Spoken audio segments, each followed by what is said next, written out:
इस खास विश्लेषण में आपका स्वागत है। आज हम सतयुग की एक ऐसी अद्भुत पौराणिक कथा को डिकोड करने जा रहे हैं जो हम सबने बचपन से सुनी तो है, लेकिन आज इसे एक नए नजरिए से समझेंगे। ये सिर्फ एक कहानी नहीं है, बल्कि पावर, ईगो और अटूट विश्वास का एक ऐसा चैप्टर है जिस पर हमारी सांस्कृतिक नींव टिकी है। तो आइए प्रहलाद और होलिका की इस दिलचस्प कथा में गहराई से उतरते हैं।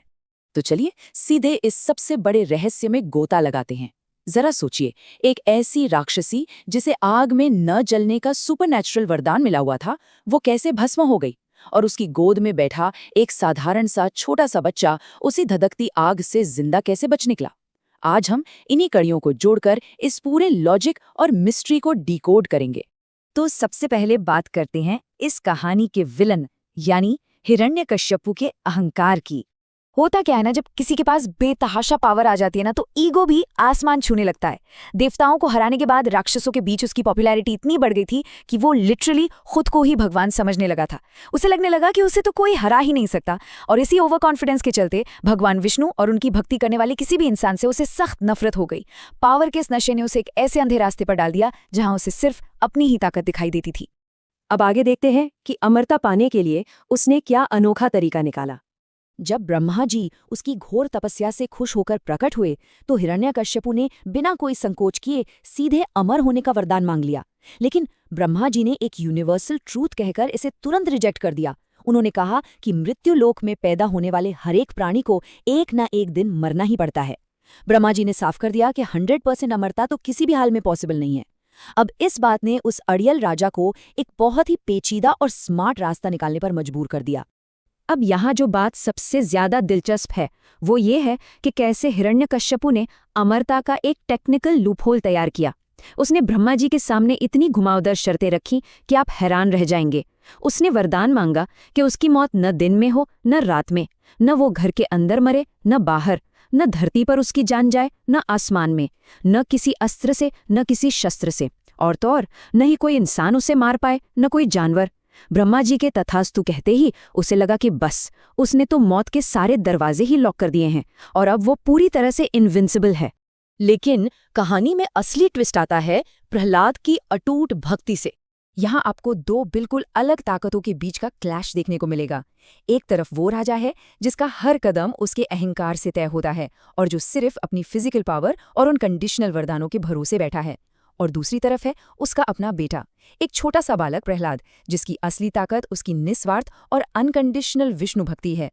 ये कॉन्ट्रास्ट हमें साफ दिखाता है कि राजा का वो अभेद्य लॉजिकल कवच एक बच्चे के प्योर और सच्चे विश्वास के सामने कितना खोखला था। और जैसे जैसे ये भक्ति बढ़ी, वैसे वैसे राजा का गुस्सा भी 7वें आसमान पर पहुंचने लगा। सोचिए, विष्णु भक्ति से नफरत करने वाले राजा को जब ये पता चला कि उसका अपना ही खून विष्णु का सबसे बड़ा भक्त है, तो महलों में साजिशें रची जाने लगी। उसे मारने के लिए कई क्रूर तरीके अपनाए गए, लेकिन हर बार राजा के हाथ सिर्फ और सिर्फ फेलियर ही लगा। जब कोई भी पैंतरा काम नहीं आया तो फ्रस्ट्रेशन और गुस्से में अंधे होकर उस पिता ने अपनी ही बहन को, इस बच्चे को खत्म करने का फाइनल और सबसे भयानक ऑर्डर दे दिया। असल में देखा जाए तो ये एक शक्तिशाली राजा की सबसे बड़ी हार थी। और यहीं से शुरू होता है होलिका का वो खौफनाक षड्यंत्र और उसका दहन। अब राजा ने अपना अल्टीमेट जाल बिछाया। होलिका, जिसे आप जानते ही हैं कि आग से न जलने का एक अनोखा दैवीय वरदान मिला हुआ था, उसने मासूम प्रहलाद को अपनी गोद में लिया और लकड़ियों के एक बहुत बड़े ढेर के बीच जाकर बैठ गई। फिर उस ढेर में भयंकर आग लगा दी गई। जरा इमेजिन कीजिए उस टेंशन वाले मोमेंट को। राजा को पूरा यकीन था कि प्रहलाद इस धधकती आग में पल भर में राख हो जाएगा और अपने स्पेशल वरदान की वजह से होलिका बिल्कुल सुरक्षित बाहर आ जाएगी। और ये घटना बहुत ही शानदार तरीके से हमें दिखाती है कि कैसे एक सच्चे विश्वास के आगे सारी चालाकियां और सारे वरदान धरे के धरे रह जाते हैं। आग की उन भयंकर लपटों के बीच भी भक्त प्रहलाद के चेहरे पर कोई डर नहीं था। वे बस लगातार बिना रुके अपने भगवान विष्णु के नाम का जाप करते रहे। और फिर वो मिरेकल हुआ जिसने हमेशा के लिए इतिहास रच दिया। भगवान विष्णु की कृपा से प्रहलाद का तो बाल भी बांका नहीं हुआ, लेकिन होलिका का वो आग से न जलने वाला वरदान पूरी तरह फेल हो गया और वो उसी भयंकर आग में जलकर राख हो गई। इस तरह हुई बुराई पर अच्छाई की परम जीत। अब मजेदार बात यह है कि इस प्राचीन कथा का सीधा कनेक्शन आज के हमारे जमाने और हमारे कल्चर से है। होलिका दहन का जो त्योहार हम हर साल फाल्गुन महीने की पूर्णिमा पर इतनी धूमधाम से मनाते हैं ना, वो इसी घटना से जुड़ा है। आज भी जब हम होलिका जलाते हैं तो ये असल में भक्त प्रहलाद के सुरक्षित बचने और होलिका के उस भारी अहंकार के जलने का ही जश्न होता है।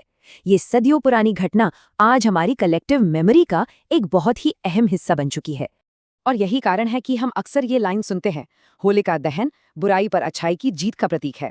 ये कोई साधारण सी कहावत नहीं है, बल्कि इस पूरे ऐतिहासिक एपिसोड का निचोड़ है।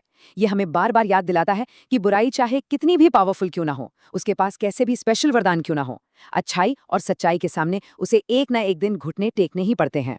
तो आइए इस पूरे विश्लेषण को हम एक बहुत ही गहरे सवाल के साथ खत्म करते हैं।